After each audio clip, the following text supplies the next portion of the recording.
It's no different than your friends helping you out. It's no different than a volunteer nonprofit organization either. Think of it that way a little bit. And for me, it's really trying to break that cycle of women on that hamster wheel. Hi, everyone. This is Katana Abbott, and I want to welcome you to Smart Women Talk.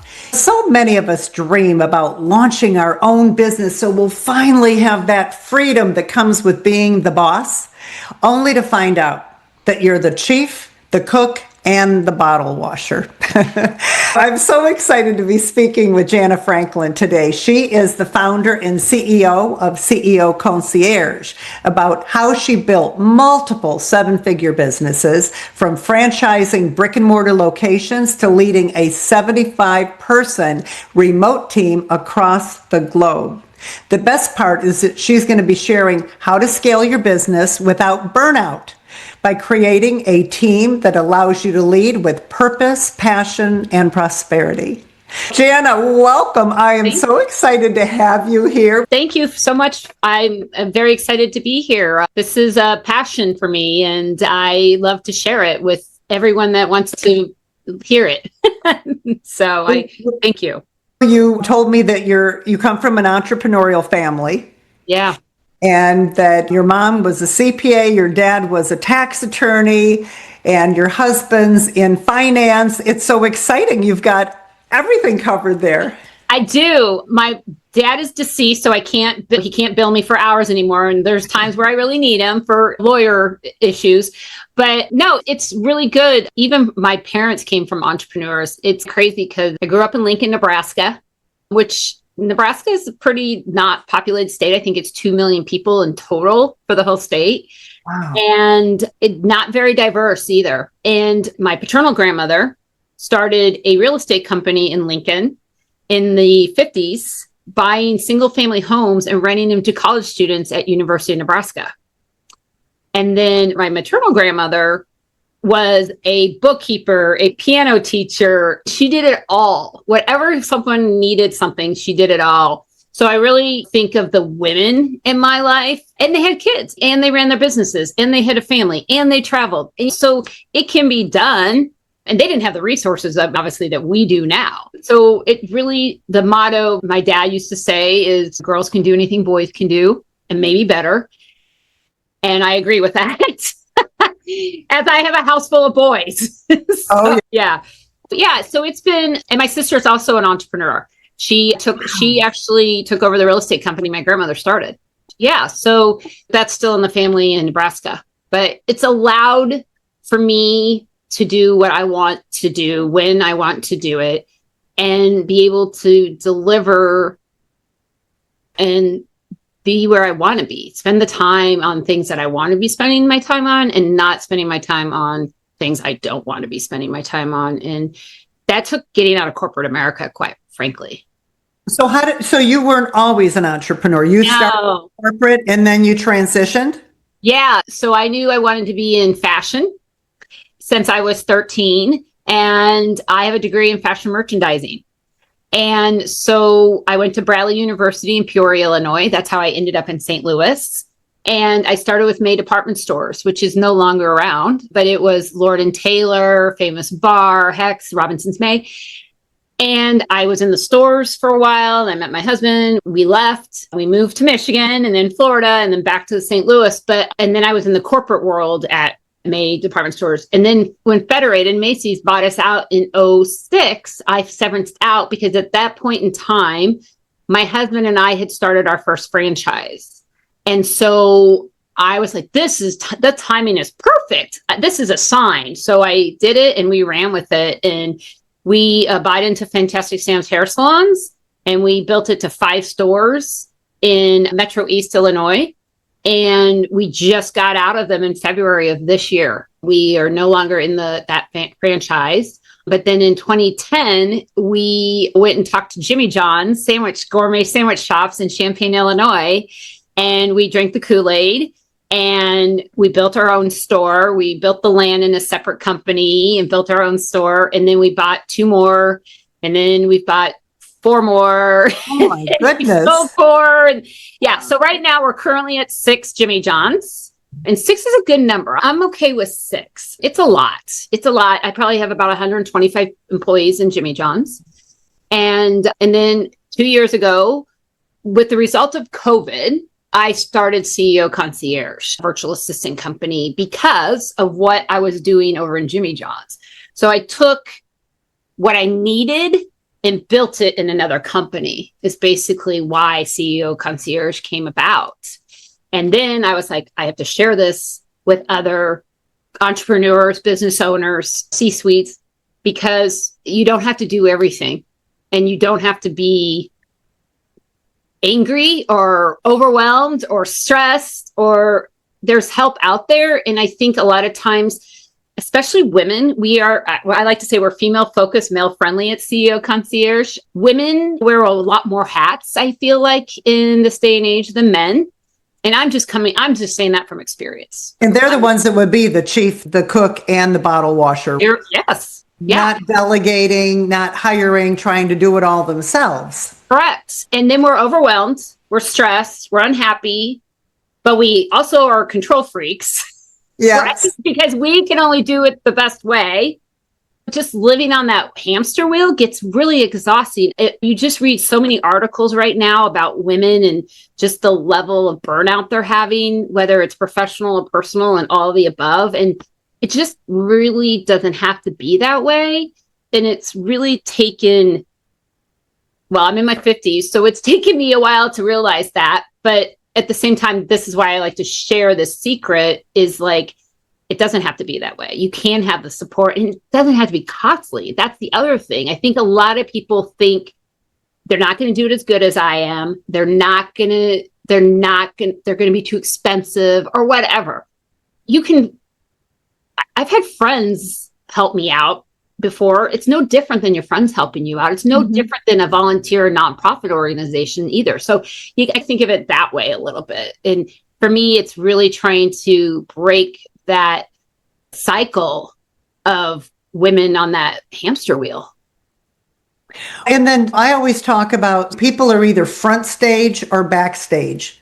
There's not that many people that can do it all and do it really well. I've met a few of them. So the front stage, they need to be in business development. If they're a CPA, they're bringing in the business. And then the backstage one needs to be doing the number crunching. But some people, they either try to do it all, or they're forced into a position just because of the title. Yep. They're forced into the backstage when they really want to be out there, or they're forced into. I had a gal working for me that was at a financial planning firm, and she was fabulous until they told her she had to dial for dollars. And then she quit, and she quit for years. And so I put her in contact with my CPA. And I said to her, you got to check this girl out. She's so good. She hired her. She's been there for over a decade. Oh, that's awesome. Thrilled because she's doing the backstage stuff that she's so good at. Can you talk a little bit about how this happens? Yeah. And like how people can figure out, because maybe they don't even know what I'm talking about, or they have an idea. But is that something they need to address, is to find out what are they great at and what are the things that they really need to delegate? And yes. Yeah. Yeah. 100%. 100%. And then I talk about, that's how I came to this, right? What happened was COVID hit and we were considered an essential business, but I didn't have employees. So I had to be in my stores, but I still had to have everyone. I still had to do payroll. I still had to have all the administrative stuff. I still had to make sure the heat was turning on and it was serviced or whatever. And so I couldn't do it all, and nor did I want to do it all. And lastly, I hated half of it. I was like, I'd rather be in my stores. I'd rather be talking to my team. I'd rather be having fun with them and talking to customers instead of dialing the HVAC company for services and setting up, making sure payroll's ready to go, or the I-9s are dotted and the I-Ts are crossed. So it really took that for me to realize I'm better off over there, and I need to find someone that wants to be the backstage or the front stage to do the stuff that I, A, am not good at. B, it takes me a lot longer to do because it is not my wheelhouse. And C, I'm almost duplicating myself. I could be in 2 places at one time and get more bang for my buck because of it. And so what we really focused on was personality assessments of the clients. And it really it's really good to tell, because we've been trained on it, right? I've gone through several trainings through the system, and I have a coach that if I need a question, I can reach out to him or whatever. So we use that personality assessment a lot with our clients. And I go through that personality assessment with them on the call. And I'll be like, does this sound like you? And I'll start reading some of the things what this can mean. And they're like, oh my gosh, you're hitting it on the head. And then you mean after you do this, have them do the assessment and you start giving them feedback, they're like, wow, they think it's big, but So for me, I'm very low in detail. I'm very high in autonomy. So a VA for me, a virtual assistant for me that has low autonomy is not a good fit, because what happens is they are constantly asking me questions because they want it to be perfect and they can't execute it. And I'm like, I answered that question at least twice and I'm not doing it again because I'm over here working. But I also need them to be very detailed. So if they keep asking me questions, I need them to be detailed.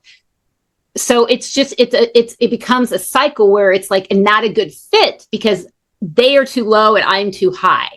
So what I mean by that is I'm going to go find, if I have a client who's high level detail, they're going to need another VA. If they're going to find a VA, they're going to find a VA that is going to be high level detail too, because they are going to get frustrated with the VA that's not detailed.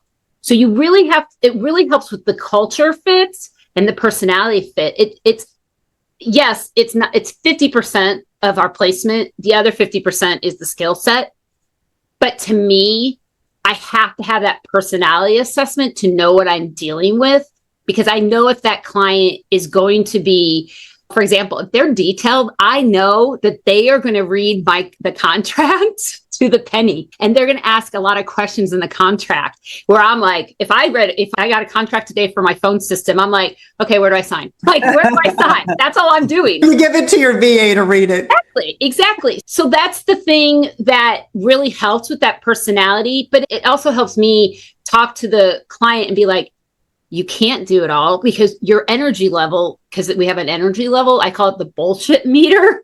It's like you have an energy level on this assessment. And if you have it and it's low, I know that they're not going to be able to go so far. They're not as flexible. They're going to get overwhelmed very easily and so forth. So I can even pace the interview schedule for them, the way that we onboard a VA for them, because their energy level is lower than mine potentially. And so they're not going to be able to handle all this information coming at them all the time. And so this is where the concierge comes in, right? We move ourselves to fit their needs, and same with the VA, because we're doing the personality assessments with the VAs as well. So the client is the entrepreneur that comes to you because you have a whole team of VA, and these are virtual assistants. Yes. And yours are in the Philippines, because we didn't mention that to everyone. Yes, they're in the Philippines and they work the client's hours. I am a US company and a Philippines company because it was very important to me. 82% of my virtual assistants are women. And it was very important for me to be able to give them benefits. And because they work nights, they are paid more. They get a 10% differential pay because they work graveyard shift. But it's really worked well for them as well, because a lot of them have school-age children or young children. And so the Philippines is about 13 hours ahead of Central Standard Time. So they are putting their kids to bed and then they're going to work from home. And their kids get up and go to school or do whatever they're doing for the day. And that's when they're resting. The VAs are resting. And then they're up when their kids come home. So it's really worked in their favor. The other thing about the Philippines is they are very highly educated. Education is free for the most part in the Philippines. So when I'm interviewing, and we've talked about a CPA earlier, a lot of the bookkeepers I interview are CPAs. So the level of education that you're getting is amazing. and then the work ethic. I own restaurants. I own Jimmy John's. So I have two totally different spectrums of employees. And that is amazing. Just the level of skills that are coming out. I know we talked about you working with some people from India, and same thing, right? You're getting this. That was years ago, not currently though. Yeah. It's the same. You're still getting great professionalism. Oh, absolutely. And very smart and just kind, really kind and polite. I love that. Conscientious. Outsourcing is the second largest industry in the Philippines. So it is very common from home status of there. I've had the pleasure of going there. I will be there again in October with my teams. But yeah, it's important for me to help grow them as well. And for them. And how many people do you have over there? We have about 72. Wow. Yeah. So I have a strong in-house team. They've been with me since day one. A lot of them have been with me since day one and pivoted. And I learned something new from them every day. I learned something new. I was texting some of my women entrepreneur friends today. I'm like, hey guys, did you know about this? Well, you need to check on this. We need to check on this. And they're like, wait, what are you talking about? And so they're all like on it. And so then I'm like, my VA is doing more research on it for us and then sending it to me. It could be like a tax credit that is coming about, or so, I don't know. But it's just like, I try and share. I like to share all this information. I don't like to hold it to myself. That's why I think delegating is key for women, because I think we are overwhelmed. Delegating is great to your people because that's how they're going to grow. But I wanted having you tell your story about what you're doing and your whole history. One thing that is just shines about you. You are fearless. You are fearless. A lot of that had to come from having an entrepreneurial background. I think so. Yeah, I'm definitely. My husband will tell you that this is not a good thing, but I do think it's a good thing. He is not. I'm the risk taker. I will regret not taking the risk versus not doing it at all. And I also say, and this is where my husband will say, this is not a good thing. Learn from my expensive mistakes. Yes, I have done. Entrepreneurs will make mistakes, costly mistakes, but we just, let's clean it up and try something else. You pivot. Okay, that wasn't successful. Let's scale it. Oh, because maybe that was a 30%. My husband might be like, that was a 2%. And I'm like, no, I'm not giving that a 30%. And then he's, what are you doing? I'm like, I'm pivoting. I'm going to pivot just a tad over here. But I also have because of my personality assessments and because I have the right people in the right seats now, I can do it much easier. And I have what I need to do it, right? I have that support from my VAs to be able to pivot. And I think they learn a lot because because I am a risk taker, I'm like, sure, let's try that. Let's see how this goes. And you're also financially stable. So now let's pivot here. Yes. Okay. Away from the risk takers who are midlife and you have some experience and we built things up. Okay. Now let's talk about all these women entrepreneurs who are going into business. They're the chief, the cook, the bottle washer, right? Yeah. And they have a dream. Okay. I mentioned about your bravery. Everyone has different personalities. Okay, let's talk about mindset and give us some advice that you have for these women that want to hire. They want to scale, but they're afraid. Maybe they don't have the money and they're going to have to take some risks. So let's talk about that. How does someone go about it? And do you play a role in counseling or helping them? Yeah. Okay. There's a couple of different ways I could take that. So I think the first and foremost important thing for someone that wants to start a business or grow a business is making sure that you have your advisors. Like you would be a solid advisor, right? So I have a solid advisor in my banking relationship. I have a solid advisor in my CPA relationship, and I have numerous lawyers, but I have solid relationships with all of them. That's because the other thing was, I didn't become a bank client of this bank that I bank with until for a couple years, they were advising me before I was even a client. And so that to me was really special. Yeah. So it's really important to make sure you have those protections and those advisors, but also reach out. I think women are really good about this too, when we choose to do it. So that's the big difference. Women naturally are relationship driven.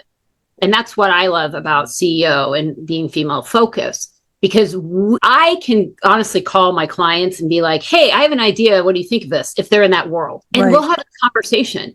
But if there are women in your circle or your friend's circle that you're like, I really need an introduction to that person because they're doing something that I just want to pick their brain. Don't hesitate and reach out and do it. Just do it.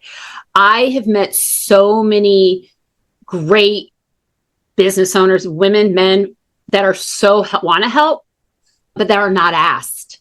And so to me, it's like building that group of support. So when things get tough, you have someone to talk to about it, because sometimes it's not apples to apples at home either. You can't really go home and say, oh, we lost $10,000 or you're suffering because of that. But you want to talk to someone who's maybe been through it, because then you don't feel alone. So, and are you talking about other entrepreneurs?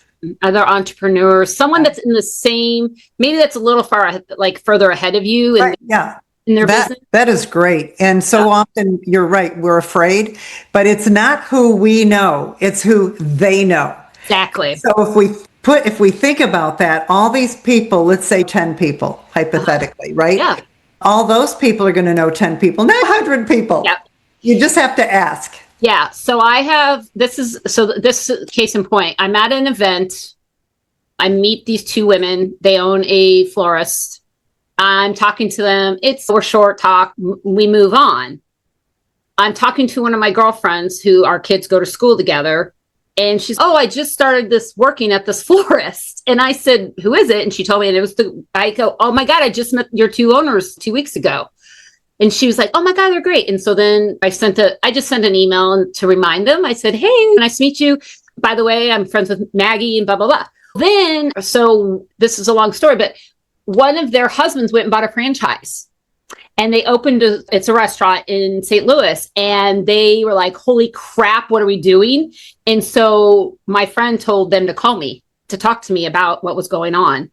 And I did. They called me and I talked to them. And I was like, and I don't feel like I did anything, but my friend later said to me, hey, I heard you talk to Sydney and that was great. Thank you for doing that. It's a 30-minute conversation. And I'm like, and I left it open for them to call me. It's those types of relationships that I'm talking about to make sure people feel that they have the support.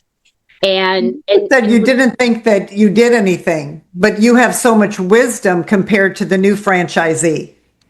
Correct. In this case, that was worth $1 million to them. Yeah, I basically told them to tell their franchisor to get their hell back to St. Louis and help them.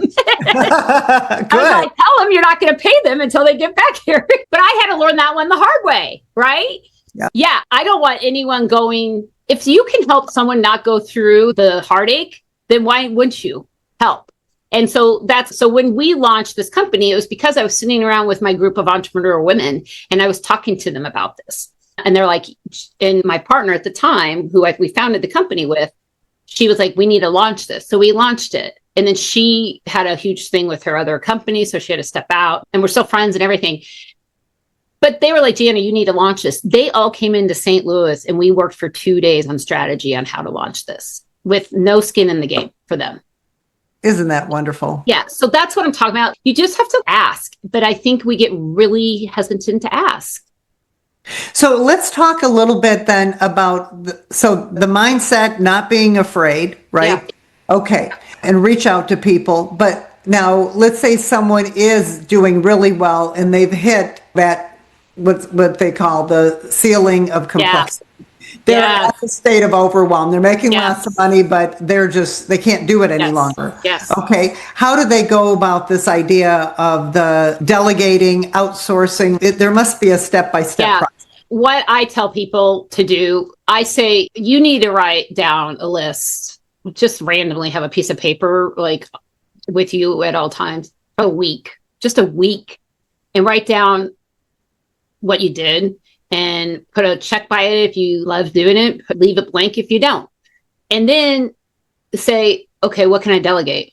Guess what? You can delegate majority of that list if you want to, because you can find someone to help you regardless. And whether it's a college student who needs some hours or whatever, but the key is to figure out between that and the personality test is, okay, if they're a visionary, they're always going to be running ahead of everyone. They are not going to get stuff done. They're going to be the ideal person, and they're going to need everyone else to execute on those ideas. But if it's the other way around, they're going to want someone out in front of them, helping grow it. So it's someone in business development, right? Yeah. They Yeah. hire someone to make the calls, to go do the visits. And yeah, for me, I was behind the stage and I needed to be in the front of the stage. So for me, I unloaded all of my backstage because that's what was bogging me down with my time, and I hated it.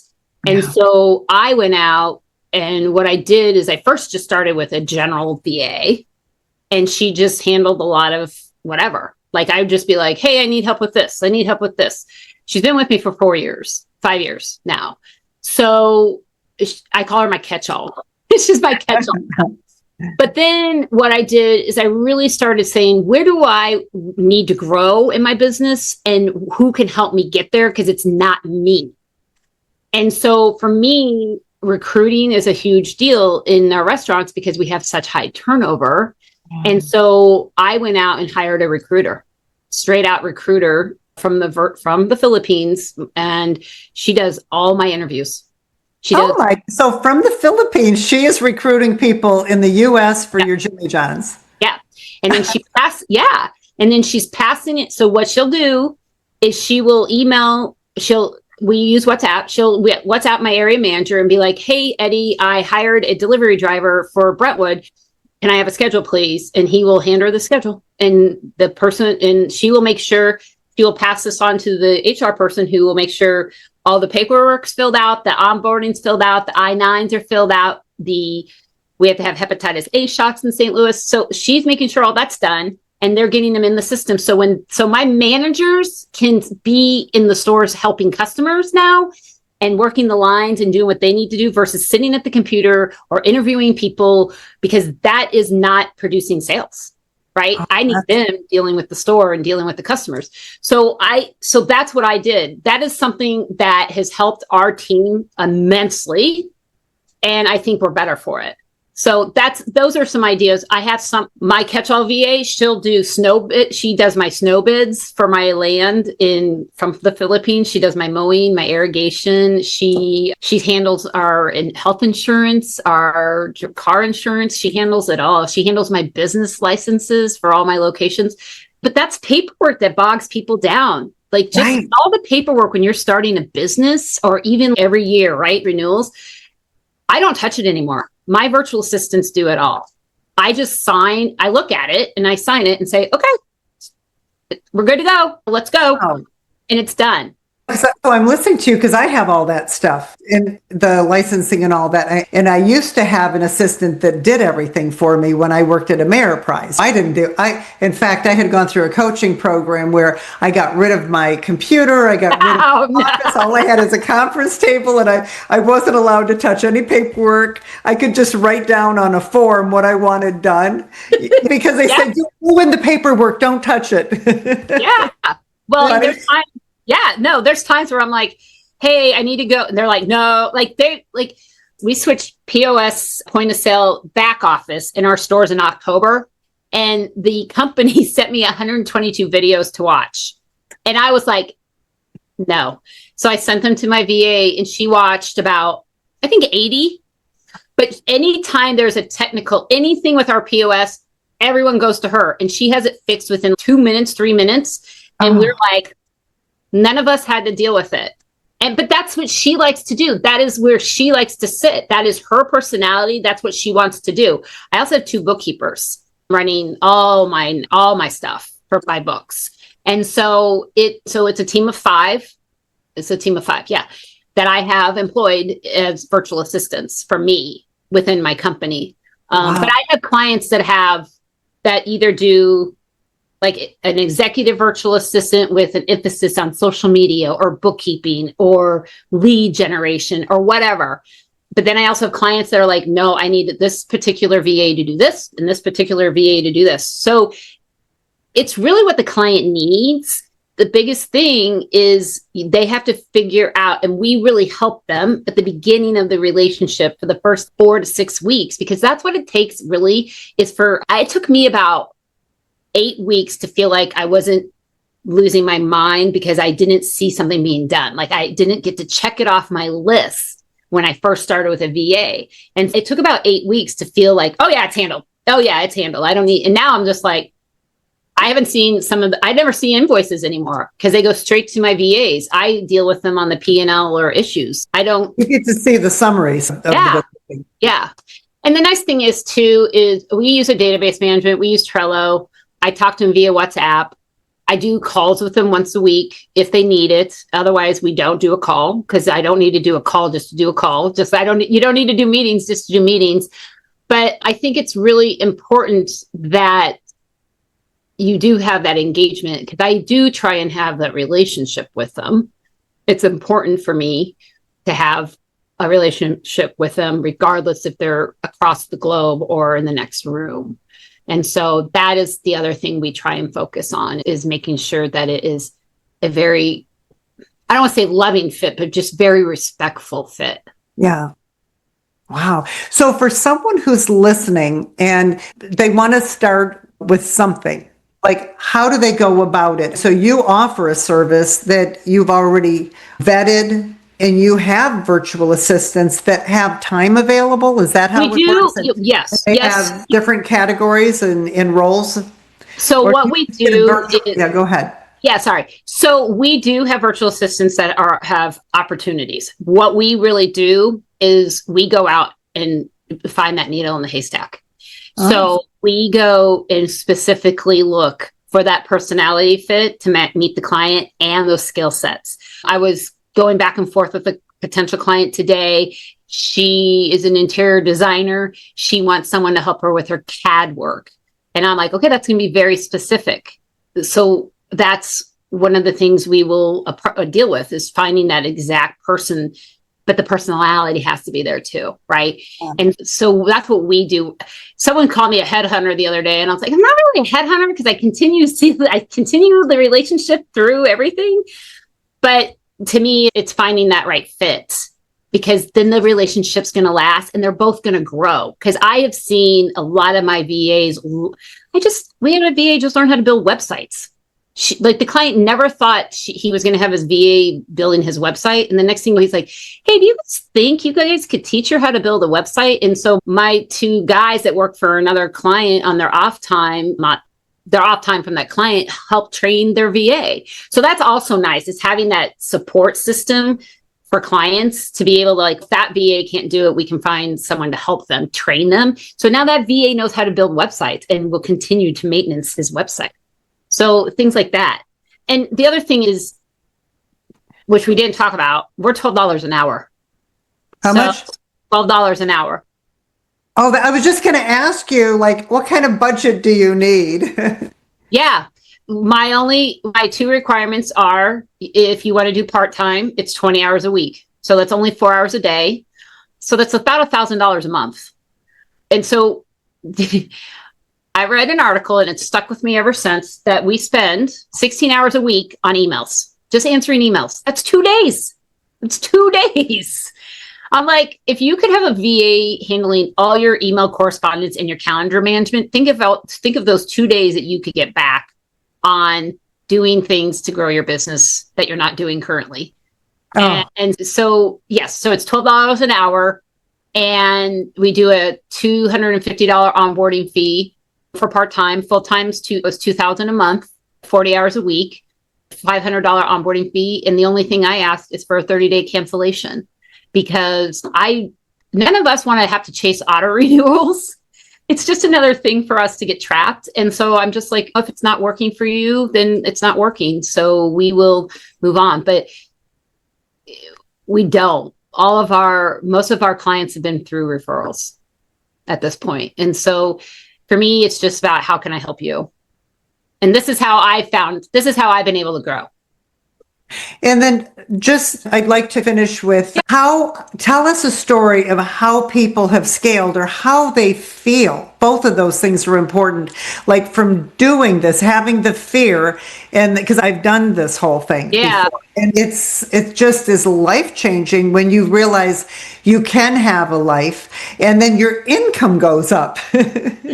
Yeah. It's funny because I don't see, within my clients, I don't get our sales have exploded. I don't get those conversations. I get we love our VA. We can't live without our VA. I need another VA. How can I add another VA?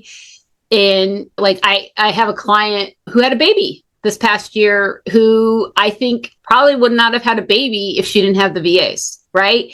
And so she was gone. She took maternity leave from her business. It's for a good 8 weeks. And her VA was the one, like her VA would send me an email and be like, hey, wants to know about this. And I would respond. Like her VA made sure all the training was on the track. So to me, that's the testament. Like I got an email today from a client who's adding another VA, and she's like, how can I get another one of my current VAs? I need a duplicate of her.